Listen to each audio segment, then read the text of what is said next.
오늘 이 시간에는 나를 살피시고 단련하소서라는 제목을 가지고 말씀 증거하도록 하겠습니다. 오늘 시편 26편도 역시 다윗의 시입니다. 그런데 우리가 그동안 살펴봤던 다윗의 시와는 그 분위기가 조금 다른 것을 느끼게 되어지는데, 이전에 다윗은 자신의 그 어려움들로 인해서 그 모든 문제들이 어찌 보면 자신의 부족함과 연약함으로 비롯되었다라고 여겼기 때문에 하나님의 긍휼과 은혜와 용서를 구하는 그런 기도를 많이 드렸습니다. 하나님, 저를 불쌍히 여겨주십시오. 제가 참 연약하고 부족합니다. 저를 도와주옵소서라는 그런 간구의 기도가 그 앞에 우리가 살펴봤던 그런 기도였다라고 할 수 있습니다. 그런데 오늘 본문에 보면은 다윗이 뭐라고 말하면 자신이 얼마나 완전한지, 완전함 가운데 행하였는지 지금 누구에게 말하냐면 하나님 앞에, 하나님, 나를 좀 판단해 주십시오. 내가 얼마나 완전함으로 이렇게 행했는지 나를 보십시오라고 아주 당당하게 말하는 것들을 보게 되어집니다. 1절에 처음에 그래서 뭐라고 시작하냐면 나는 나의 완전함 가운데 행하였다라고 말을 합니다. 여러분, 이 고백의 말을 가지고 이제 많은 학자들이 얘기하기를 뭐라고 얘기하냐면, 이 시의 배경이 다윗이 지금 억울한 모함을 당했는데 하나님께서 친히 이 나의 무죄함을 좀 밝혀주십시오라고 무죄에 대한 천명하는 내용일 것이다 라고 얘기하기도 합니다. 그런데 또 어떤 학자들은 무엇을 얘기하냐면, 다윗이 지금 스스로 하나님의 존전 예배자로 나아가는 데 있어서 자신 안에 있는 부족함과 연약함들을 하나님께 솔직하게 내어보면서 그의 부족함이 있다면 밝혀주시고 자신을 정결케 해달라라는 그런 간구 가운데 드려진 내용이다라고 얘기를 합니다. 저는 이제 그 말씀을 이제 계속 읽으면서 어떤 느낌이 있었냐면, 전자보다 후자의 내용에 값같지 않았을까, 그런 가운데 오늘 시가 기록되지 않았을까라는 생각을 하게 되었습니다. 하여튼 간에 중요한 것은 지금 다윗이 그 어떤 상황 가운데 있었는지는 모르겠지만 자신의 완전함, 그 완전함에 대한 열망을 지금 노래하는 것들을 보게 되어집니다.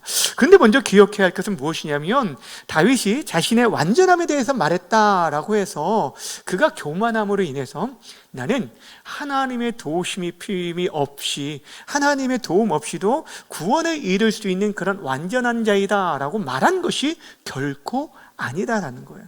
그래서 오늘 시를 쭉 읽다 보면은 다윗이 중간중간에 주의 은혜를 구하고 주의 속량과 은혜 베풀어 주실 것을 간구하는 것을 통해서 알 수가 있습니다. 그러니까 지금 다윗이 지금 말하는 것은 이 시를 통해서 다윗이 그 마음 가운데 소원하고 정말 다윗이 바라고 있던 그 갈망함을 우리가 바라볼 때, 왜 다윗이 그렇게 자신의 완전함 가운데 행하려고 하였는지, 얼마나 철저하게 자기의 삶을 지키려 했는지를 우리가 어느 정도 발견하게 되어집니다. 자, 그렇다면 다윗이 어떤 소망을 가지고 살았는지를 우리가 오늘 본문을 통해서 발견하고 돌아갔으면 좋겠는데, 1절 말씀부터 우리가 한 절씩 살펴보도록 하겠습니다. 함께 읽겠습니다. 1절 시작. 내가 나의 완전함에 행하였사오며 흔들리지 아니하고 여호와를 의지하였사오니 여호와여 나를 판단하소서. 아멘. 이제 앞에서 말한 것처럼 자신이 완전하게 행하였다라고 말했다라고 해서 이 다윗이 죄가 전혀 없는 그런 무결한 상태를 말하는 것은 아닙니다. 여기서 완전함이라는 뜻은 흠이 없다라는 뜻을 가리키는 것은 분명하지만, 여기서 말하는 이 흠이 없다라는 이 표현이 쓰여진 것은 무엇이냐면, 이 제물들을 하나님께 가지고 나올 때 하나님께서 원하시는 제물은 어떤 제물입니까? 값비싼 제물일까요? 흠없는 제물일까요? 그렇죠. 흠없는 제물, 즉 무엇이냐면 하나님이 받으실 만한 그런 정결한 예물을 말하는 것입니다. 그러니까 지금 무엇을 얘기하냐면 자신이 하나님 앞에 완전함 가운데 행하였다라고 얘기하는 것은 지금 하나님이 받으실 만한 그런 상태, 그런 모습을 의미하는 것입니다. 여러분, 구약 성경에 보면 창세기, 우리가 이미 살펴봤던 이전에 1월 달에 살펴봤던 창세기 가운데 6장에 보면 노아가 나오는데, 노아를 가리켜서 성경이 뭐라고 하냐면 그는 의인이요 당대의 완전한 자라라고 소개하고 있거든요. 자, 그러면 사실 이 노아 자체도 전혀 문제가 되지 않는 그런 인생이었나? 그렇지 않았다는 것을 알게 됩니다. 여러분, 이 노아가 완전함 가운데 있었기 때문에, 정말 죄가 전혀 없었기 때문에 그가 하나님의 구원을 받았을까요? 그렇지 않습니다. 그 말을 하기 곧바로 전에 뭐라고 말하냐면, 성경은 노아는 여호와께 무엇을 입었노라고? 은혜를 입었다라고 성경은 기록하고 있어요. 그러니까 은혜를 입은 자답게 그의 삶 속에서 하나님 앞에 정말 설 수 있는 그런 정결한 삶을 살고 온전한 삶을 살았다는 것을 보여줘요. 오늘 다윗이 그랬다라는 것입니다. 근데 오늘 다윗이 자신이 얼마나 완전함 가운데 행하였는지 뭐라고 하냐면, 하나님 앞에서 하나님, 나를 좀 판단해 주십시오. 여호와께서 나를 판단해달라라고 얘기하고 있는 것입니다. 여호와여, 나를 판단하소서. 여러분, 감히 어떻게 이런 기도를 할 수 있을까, 그런 생각이 들었어요. 저 같으면 하나님, 좀 한쪽 눈 좀 감고 저를 좀 봐주십시오. 좀 칠눈을 뜨고, 허물들을 좀 보지 않고, 우리의 부끄러움들을 보지 않고 좀 이렇게 눈을 감고 좀 살펴봐 주십시오. 이렇게 말하고 싶은데 자신을 판단해달라라고 지금 말하는 것들을 보게 됩니다. 어떻게 이렇게 말할 수 있을까? 근데 여기서 그치지 않습니다. 2절에서는 뭐라고 말하냐면, 2절도 함께 읽어볼까요? 시작. 여호와여, 나를 살피시고 시험하사 내 뜻과 내 단련하소서라고 얘기합니다. 그러니까 지금 나를 좀 살피고 시험해서 나를 단련해 주십시오라고 얘기합니다. 여기 사용하는 동사 3가지를 한번 보세요. 살펴주십시오, 시험해 주십시오, 단련해 주십시오. 이 3 단어는 다 뭐냐면 금속을 재련하는 가운데 나타나는 그런 단어입니다. 그러니까 그 금속을 볼 때 그것이 그 안에 어떤 불순물이 있는지를 먼저 살피고, 그것들을 여러 테스트를 한 다음에 어떻게 하면 그를 결국에는 단련을 하는데, 용광로에 뜨거운 불에 넣어서 그 불순물을 제거하는 과정. 그러니까 이 금속의 입장에서는 굉장히 고통스러운 시간인데도 불구하고 지금 무엇을 얘기하냐면, 자신 안에 불순물이 있는지 좀 살펴서 자신을 단련해달라라고 지금 하나님 앞에 말하고 있는 것을 보게 되어집니다. 무엇을 겉으로 보여주는 것만이 아니라, 우리들이 볼 때 다윗이 내가 겉으로 볼 때 하나님 앞에서 내가 이 정도로 괜찮은 삶을 살지 않았습니까? 라고 그치는 것이 아니라, 다른 사람의 판단이 아니고 다른 사람의 평가가 아니라 불꽃 같은 눈으로 우리의 심령까지 살피시는 하나님 앞에서, 하나님, 내 뜻과 내 양심을 판단하시고 살피셔서 나를 단련해 주십시오라고 말하고 있는 것을 보게 됩니다. 여러분, 앞에서 다윗이, 제가 이제 이 시편이 어떤 배경 가운데 지어졌을 것이다 라는 2가지 얘기를 했는데, 하여튼 간에 그 가운데서 하나님 앞에 예배하러 나오는 데 있어서 그 예배자로 내가 설 수 있을지 내 자신을 깊이 돌아보며 지금 기도하고 있는 것.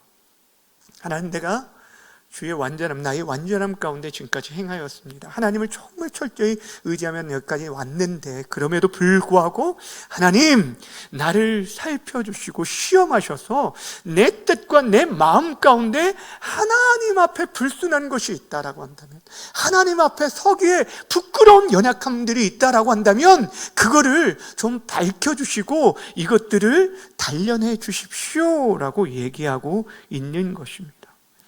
어찌 보면 교만한 기도가 아니라 겸손함으로 겸비한 그런 기도죠. 하나님, 나를 빚어주시고 성숙한 주의 백성으로 세워달라라고 얘기하고 있는 것입니다. 그런데 여러분, 이렇게 지금 다윗이 내가 완전한 가운데 살았습니다, 행했습니다 라고 지금 얘기하면서, 내가 이렇게 완전한 가운데 행했으니 하나님, 내가 이렇게 하나님 앞에 나아갈, 예배할 어떤 자격이 있지 않습니까? 라고 하면서 내가 하나님 앞에 설 수 있다라고 주장하는 것이 아니에요. 이 순서가 중요합니다. 무엇이냐면, 다윗이 사실 그렇게 완전함 가운데 행하였다라고 얘기하고 그렇게 살기를 원했던 이유가 있었다는 거예요. 그것은 무엇이냐면, 그의 인생 가운데 베풀어 주신 하나님의 인자하신 사랑 때문에, 그 사랑을 그는 입은 자였기 때문에 그 사랑의 앞에서 그렇게 자신이 온전한 자로 살기를 원했다라는 거예요. 그래서 오늘 3절에 보면 이렇게 얘기합니다. 3절 함께 읽어볼까요? 시작! 내 목전에 있나이다. 내가 주의 진리 중에 행하여. 아멘. 이 앞에 주의 인자심이 내 목전에 있나이다 라고 얘기합니다. 그가 그렇게 살려고 했던 그 동기가 어디부터 있어지냐면, 그의 인자심이 자신의 눈앞에 있대. 항상 내 앞에 있어요. 그 인자심이 나를 둘러 감싸고 있기 때문에 그 은혜를 입은 자, 여러분, 정말 그 부모의 자녀들을 보면 아이들이 정말 삐뚤어지고 사춘기를 아무리 겪고 있다라고 할지라도 이 부모의 진실한 사랑들을 아이들이 계속 받고 그러면 처음에는 그것들을 어떤 때는 거부감을 느끼고 이렇게 물리치려고 하는 경우도 있다라고 합니다. 그런데 나중에 그 사랑을 진짜 알게 되어지면요, 자신의 삶을 돌이키지 않을 수가 없는 거예요. 왜냐하면 그 사랑에 자신도 반응하고 싶은 거예요. 왜냐하면 그 사랑을 경험한 자가 또한 다른 사람을 사랑할 수 있잖아요. 사랑을 받아본 사람이 사랑을 하는 것처럼 그 사랑으로 인하여서 그 사랑을 나타내고 반응하고 그렇게 응답하기를 원하는 거예요. 지금 다윗이 그랬던 거예요.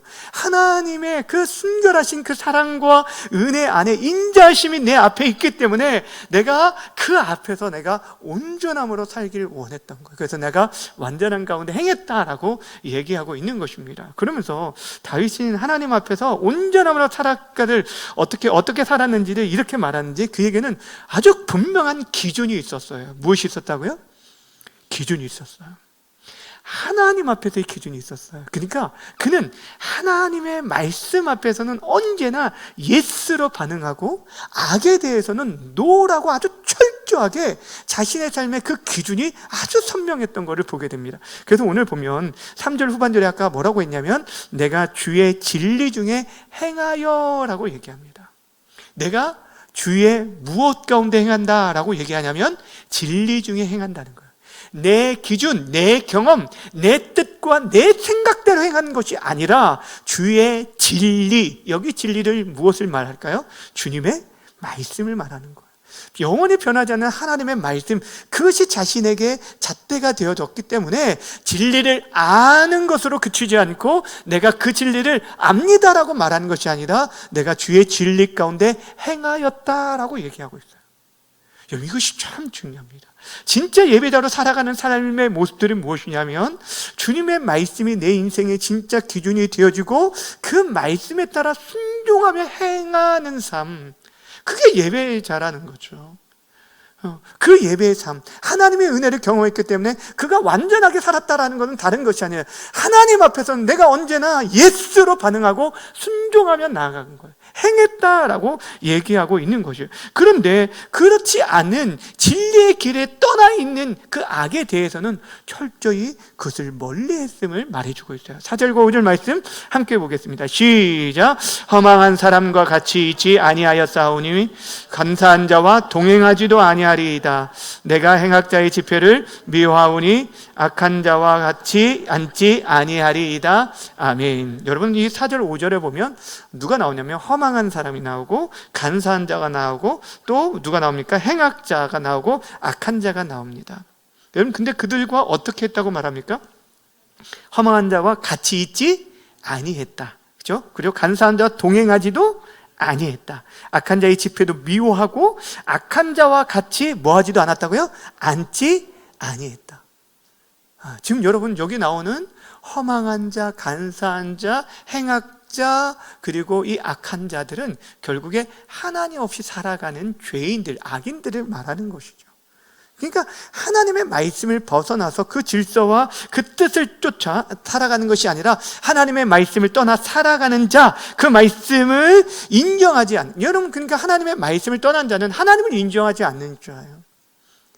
그런 악인들에 대해서 그들과 함께하지 않았다, 동행하지 않았다, 그들의 계획과 그들의 가치에 동조하지 않았다라는 것을 얘기합니다. 함께 있지도 않고 그 자리에 앉지도 않았다는 거예요. 여러분, 이 말씀을 읽을 때 여러분 떠오르는 성경이 있지 않습니까? 시편 1편 말씀이 떠오르잖아요. 여러분 시편 1편 1절 2절 보세요. 뭐라고 말합니까? 복 있는 사람은 악인들의 꾀를, 오만한 죄인들의 길에 서지 아니하고 오만한 자의 자리에 앉지 아니하고, 그 다음에 어떻게 합니까? 오직 여호와의 율법을 즐거워하여 그 율법을 주야로 묵상한다라고 얘기하고 있어요. 그러니까 여러분, 우리가 복 있는 사람이 진짜 되어진다라는 것은, 우리 표로 하는 것은, 여러분 올 한 해 진짜 하나님이 기뻐하시는 사람, 여러분들을 만나는 사람들이 여러분들을 통하여서 아브라함이 복이 너가 복이 될지라, 그래서 천하 모든 사람들이 너로 말미암아 복을 받게 되는, 이 복의 통로는 다른 게 아니라는 거죠. 내가 하나님의 말씀을 가까이 할 뿐 아니라 죄를 철저히 멀리하는 사람, 멀리할 것을 멀리하고 가까이 할 것을 가까이 하는 사람, 그런 사람에게 하나님께서는 은혜를 주신다는 거예요. 그러니까 진정 사시사철 철을 따라 열매를 맺는 인생들, 하는 일마다 형통한 인생들, 여호와께서 인정하시는 그런 의인들은 다른 사람이 아니라 바로 죄를 멀리하고 하나님의 말씀을 가까이 하는 자임을 말해주고 있는 것이에요.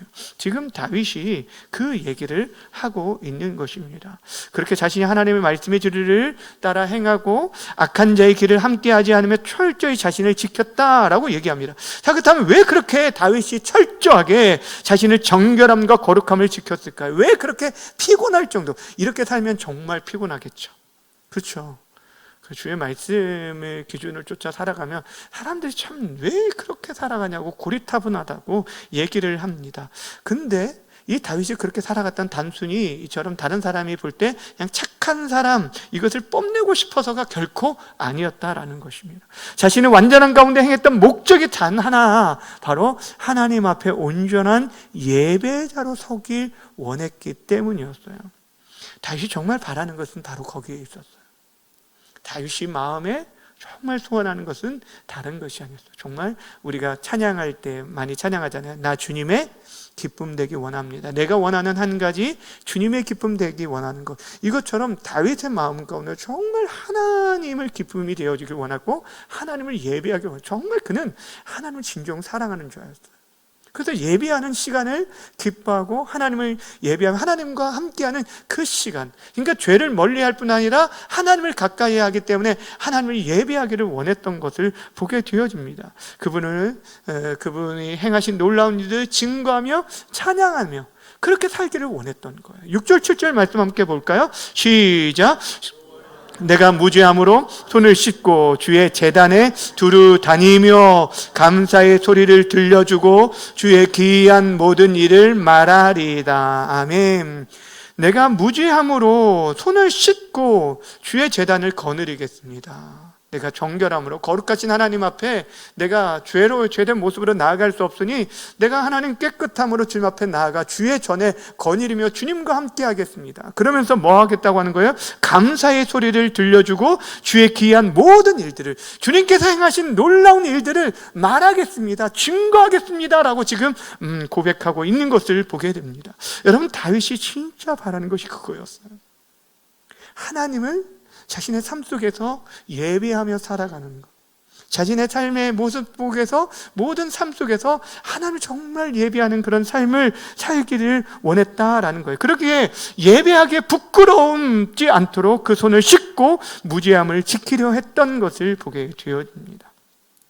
여러분, 다윗처럼 완전함 가운데 행하고 특별히 하나님의 말씀을 기준 삼아서 그 말씀을 따라서 하나님의 말씀 앞에서는 예스로 반응하고 순종하며 행하며 악한 길을 멀리 떠난 그런 거룩함으로 하나님 앞에 온전한 몸과 마음으로 예배하기를 기뻐했던 모습을 보게 되죠. 사랑하는 여러분, 저와 여러분들이 지금 주일을 준비를 어떻게 하고 있는지 한번 돌아보셨으면 좋겠어요. 여러분은 어떤 마음으로 주님 앞에 나오기를 원하고 있습니까? 이전에 참 제가 이제 어렸을 때만 생각을 해봐도 주일을 준비하는 그 시간들은 정말 이렇게 남달랐던 것 같아요. 예. 그러니까 지금 어른들이 저희 이제 그 어른들도 그렇고 주변에서 주일에 빠진다는 것은 뭐 당시에 상상도 못했던 일이었고, 토요일 날 주일에 입을 옷을 정리를 해요. 딱 미리 준비를 해요. 그렇지 않았나요? 또 이렇게 딱 준비를 하고 헌금을 딱 해가지고 이렇게 다리미로 다려가지고 이렇게 준비해 놓고 해보시는 분들도 계실 거예요. 그렇게 준비하고, 그리고 주일 학교를 섬길 때도요, 주일에 무언가 밖에서 나가서 사 먹는다는 건 상상도 못했던 것 같아요, 그 당시에. 그래서 주일 학교를 섬기는데 예전에 엄청 혼났던 게 기억나요. 그러니까 주일 간식을 제대로 준비를 못 해가지고 주일에 나가서 간식을 준비하다가 담임 목사님한테 엄청 혼났던 기억이 있어요. 주일을 교사들이 철저히 그렇게 준비하지 못하고 뭐 하는 거냐고 하면서 혼났던 그런 기억들이 있습니다. 근데 이것을 제가 지금 말하려고 하는 것은 어떤 그런 외형적인 것들을 준비하라라는 얘기가 아니라, 오늘 다윗이 무엇을 얘기하냐면, 하나님, 나를 살피시고 시험하셔서 나를 단련해 주십시오. 내 마음과 뜻과 내 양심이 지금 하나님을 정말 더 기뻐하고 있는지 아니면 세상의 것을 더 기뻐하고 있는지 나를 살피셔서 내가 하나님 앞에 나아가기에 흠이 있는 것이 있다라고 한다면 나를 용광로에 넣어서 그 모든 불순물을 빼는 것처럼 나를 단련해 주십시오. 나를 경결케 해 주십시오라고 지금 말했던 것입니다. 사랑하는 여러분, 주의 말씀을 쫓아 살아가는 삶, 하나님의 말씀이 진짜 우리의 삶에 있어서 진짜 주일 준비는 다른 것이 아니에요. 우리에게 있어서 요즘은 어찌 보면 우리의 매일의 일상의 삶 속에서 하나님의 말씀이 기준이 되어서 그 말씀을 쫓아 살아간 삶의 흔적들이 진짜 우리에게 필요한 주일 준비예요.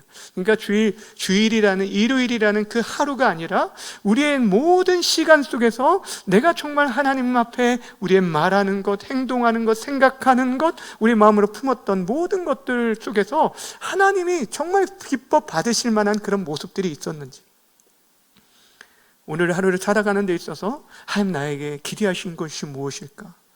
오늘 하나님 나에게 정말 원하시는 삶이 무엇일까라는 고민 속에서 하루를 살아가고 있는지, 무엇을 먹을까 마실까에 대한 염려와 고민과 내 생각, 자기중심적인 생각에 사로잡혀 오늘을 살았는지, 정말 내가 나의 자신의 기쁨을 위해서 신앙생활을 하고 있는지, 아니면 정말 주님의 나라와 그 의를 위하고 주님의 기쁨을 위해서 내가 살아가고 있는지 우리 자신을 늘 돌아보라라는 것입니다. 다윗은요, 계속해서 그 하나님 나라를, 그 주의 하나님 앞에 예배하기를 사모하였기 때문에 그가 8절 이후에서도 반복되는 그런 간구를 하게 되어줍니다. 8절 이후에 보면 어떤 기도를 하게 되냐면 두 가지를 기도하는데, 특별히 주님, 저를 죄인과 함께 멸하지 마십시오. 그리고 주의 은혜를 베풀어 주십시오. 이 두 가지 기도를 합니다. 그러니까 하나님 앞에서 내 인생에 계속적으로 예배자의 삶을 살기를 원하기 때문에, 하나님, 죄인들과 함께 나를 멸하지 마시고 내 인생 속에 끊이지 않는 은혜를 주셔서 하나님 앞에 거룩함으로 살게 해주십시오라고 간구하는 거예요. 한번 보실까요? 8절과 9절 말씀 시작. 여호와여, 내가 주께서 계신 집과 주의 영광이 머무는 곳을 사랑하오니 내 영혼을 죄인과 함께 내 생명을 살인자와 함께 거두지 마소서. 자, 여기 보시면 여호와여, 내가 주께서 계신 집과 주의 영광이 머무는 곳을 사랑하오니 라고 얘기합니다. 여러분, 다윗이 사랑한 곳이 어디라고요? 어디라고요? 주께서 계신 집이에요. 그리고 주께서 계신 집을 또 다른 표현으로 뭐라고 하냐면 주의 영광이 머무는 곳. 당시 어디였을까요? 성전을 얘기하는 거죠. 성막을 예비하는 거죠. 사실 우리에게 있어서는 참된 성전은 예수 그리스도이시고 그분이 우리 가운데 늘 계시기 때문에 어느 곳에서나 우리는 그분의 영광을 경험할 수 있지만, 하나님께서는 지금도 주님께서 이 만민이 기도하는 집으로, 또한 하나님을 예비하는 이 처소를 하나님께서 주목하시고 주의 경외하는 자를 보신다라고 말씀하고 있어요. 그러니까 여러분, 우리가 함께 예비하는 이 처소에 대해서 하나님, 우리가 지금 이곳에 모일 때 하나님이 이곳에 머물러 계시고 하나님의 영광이 드러나고 나타내는 곳, 이곳을 내가 정말 사모합니다. 다시 말하면 하나님을 예비하는 곳을 사모하는 거예요. 성전이 화려한 곳, 금으로 치장되어진 그런 곳, 좋은 곳이 아니에요.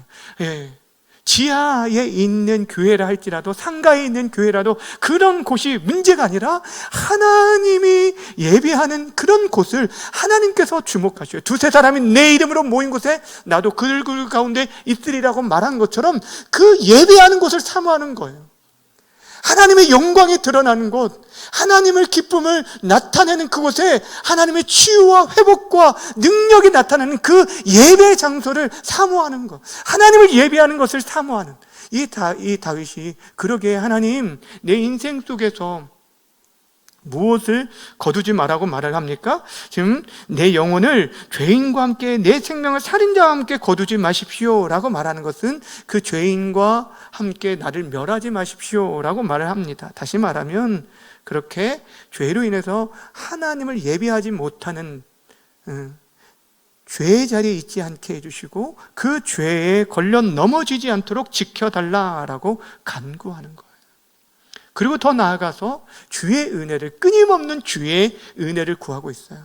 자, 10절, 11절 말씀도 있겠습니다. 시작. 주의 손에 사악함이, 주들의 손에 사악함이 있었고 그들의 오른손에 뇌물이 가득하오나 나는 나의 완전함에 행하오리니 나를 속량하시고 내게 은혜를 베푸소서. 죄인들의 손에 사악함이 있고 그들의 오른손에 뇌물이 가득합니다. 그러나 나는 나의 완전함 가운데 행할 거니 나를 속량해 주시고 내게 은혜를 베풀어 주십시오 라고 얘기하고 있죠. 여러분, 여전히 진리의 길을 걸어가는 데 있어서 여러분, 우리를 유혹하는 죄의 길이 여전히 있다라는 거예요. 우리를 위협하는 길들이 너무너무 많이 있어요. 여러분, 우리가 살아가는 데 있어서 믿음 생활하기에 좋은 그런 시대, 환경 속에 살아간 적은 한 번도 없습니다. 늘 언제나 우리는 우리 주변이 위협거리들이 너무너무 많은 그런 시대에 살고 있어요. 재밌는 것이 참 많이 있는 시대에 살고 있어요. 이전에 어렸을 때는 교회가 제일 재밌었거든요. 저 어렸을 때는 다른 것이 아니라 교회가 제일 재밌어서 그렇게 왔는데, 요즘 아이들에게 있어서는 죄송한 표현이지만 교회는 재미가 없어요. 그런데 지금 여기서 말하는 것은 세상의 그런 유혹들, 세상에 여러 가지 우리를 예배하지 못하도록 만드는 것들이 너무너무 많다는 거예요. 합리화를 시키죠, 자신을. 그런데 얘기합니다. 지금 다윗은 무엇을 얘기하냐면, 하나님, 그런 것들에 내가 한눈 팔고 넘어지지 않도록 주의 용서하심과 끝없는 하나님의 은혜와 사랑을 베풀어 달라고. 하나님의 은혜가 우리 안에 베풀어지면 우리 안에 그 은혜에 의해서 우리는 온전한 삶을 살기를 갈망하게 되고 하나님을 예배하는 삶을 갈망하게 되어지는 거예요. 왜냐하면 그분의 은혜 아니고선 내가 도저히 살 수 없음을 깨닫기 때문에, 또 예배를 통해서만 우리의 영혼이 다시금 살아나는 것들을 알기 때문에 그렇게 엎드리게 되어지는 것이에요. 여기서 강조하는 것은 완전하기에 나에게 은혜를 베푸다라는 것이 아닙니다. 하나님의 은혜가 나에게 베풀어질 때 내가 그 완전한 가운데 행하며 계속해서 예배자의 삶을 살겠습니다라고 말을 하는 것이에요. 그러면서 마지막 12절에 이렇게 얘기합니다. 함께 읽습니다. 시작. 내 발이 평탄한 데에 섰사오니 무리 가운데에서 여호와를 송축하리이다. 아멘. 하나님의 은혜로 완전한 가운데 행하여 나아갈 때 그의 발이 평탄한 곳에 서게 된대요. 미끄러지지 않는 그런 가운데 든든하게 서서 내가 이제는 세상의 그 어떤 그런 풍파 가운데서도, 유혹 가운데서도 흔들리지 않고 온전히 여호와를 송축하는 예배자로 서겠습니다 라고 지금 간구하는 것을 보게 되어집니다. 사랑하는 여러분, 오늘 말씀을 통해서 우리가 생각해 봐야 할 게 다른 것이 아닙니다. 하나님 앞에서 우리의 심령을 살필 수 있는 그런 삶을 살아야 돼요. 우리는 다른 사람들의 판단, 다른 사람이 나를 어떻게 평가하는가, 이것을 너무너무 정말 너무 크게 여기고 그 평판에 우리 마음을 빼앗길 때가 많이 있고 사람들의 눈을 의식하며 살아가는데, 그런데 정말 여러분은 하나님의 눈을 의식하고 살고 있습니까? 하나님, 나를 정말 판단해 달라고, 내가 하나님 앞에 예배자로 서는데 부끄럽지 아니하도록 내 마음과 생각들을 하나님 정말 살펴주셔서 나를 단련해 주십시오. 나를 빚어달라고, 온전한 예배자로 하나님 앞에 부끄러움 없이 설 수 있도록 내 마음과 생각들을 정결케 해달라고 여러분은 그렇게 기도하며 나아가 보셨습니까? 여러분, 우리들이 내가 지금 있는 이 믿음으로에 만족하지 마시길 바랍니다. 우리가 주님 앞에 설 때까지 그리스도의 장성한 그런 분량의 이들으로 온전한 예배자로 설 수 있도록 계속해서 기도를 해야 돼요. 어떤 때는 저는 꿈을 꿔도 딱 깨고 나면 사실 꿈이 잘 기억이 안 납니다. 거의 안 나는데, 근데 가끔씩 이제 꿈을 기억날 때 보면 이 꿈 속에서 굉장히 아주, 제가 원래 좀 원래 이기적이지만, 근데 꿈속에서 이게 진짜 목사답지 않는 그런 행동을 한 일들이 이제 꿈에서 깨어났는데 그 생각이 날 때가 있어요.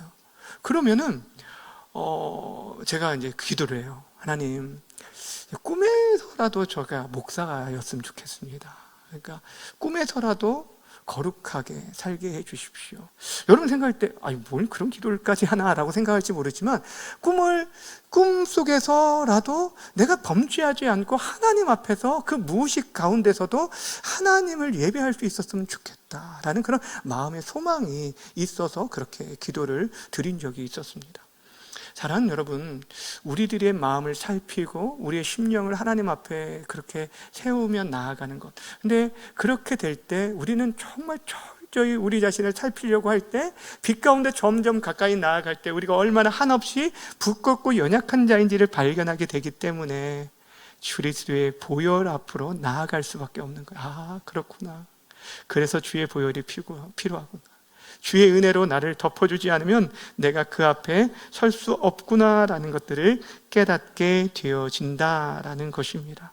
그래서 우리가 기도할 게 그겁니다. 하나님, 내가 온전한 삶, 완전한 삶을 살기 위해서 주의 은혜를 부어 주옵소서라고 기도해야 돼요.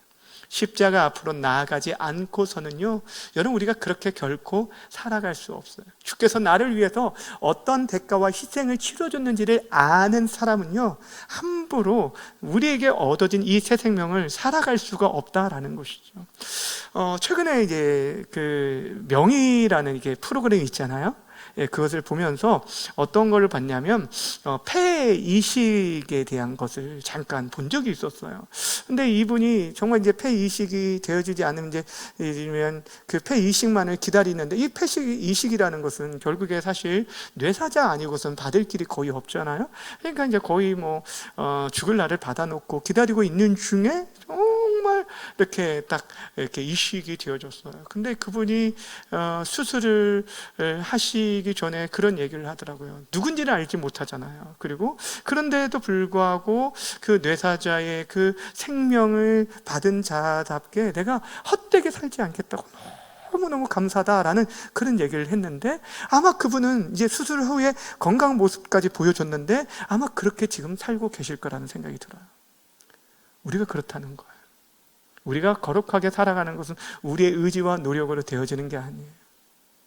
주님이 나를 어떠한 희생과 사랑으로 사랑하셨는지를 알게 되어줄 때, 그 진리의 빛 앞으로 나아갈 때, 그 보혈이 우리 안에 덮어줄 때, 우리가 우리 자신을 지켜나가는 것이 아니라 하나님의 은혜와 성령이 우리 안에 역사하심으로 인해서 우리가 거룩함으로, 믿음으로 살아가게 만들어 주신다라는 것입니다. 오늘 다윗이 하나님 앞에서, 하나님, 나의 완전함 가운데 내가 행하였습니다. 나를 판단하시고 나를 살피시고 시험하시고 단련하옵소서라고 간구했던 이 간구가 저와 여러분의 간구가 되어져서 하나님 앞에 좀 더 아름다운 모습으로 온전한 예배자로 우리의 삶을 온전히 드려줄 수 있는 저와 여러분 모두가 되어지기를 주님의 이름으로 간절히 축원합니다.